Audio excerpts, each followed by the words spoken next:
ধৈর্য ধরেন, আস্তে আস্তে হবে, আস্তে আস্তে হবে না, একসময় আপনি 1000 টাকা ইনকাম করবেন। চানাচুর, ছোলা, chilli, onion, as well as মুড়ি। আমরা এটা হচ্ছে ছোটখাটো আকারে পার্টি চলছে। নেক্সট টাইম আমরা হয়তো দুম্বা কুরবানি দিয়ে একটা ভোজন বিলাস করতে পারি।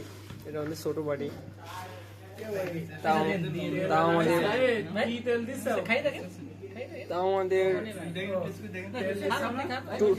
তাও আমাদের টোটাল অ্যামাউন্ট গেছে হয়তো 1-2 লাখ, 3 থেকে 4 হাজার টাকা খরচ হয়েছে এর পিছনে। এটা হয়তো অনেক সুস্বাদু হবে। এটা হচ্ছে পীরবাড়ির সবচেয়ে বিখ্যাত খাবার ঝালমুড়ি। এটা আমাদের এখানে এসে কোথাও পাওয়া যাবে না।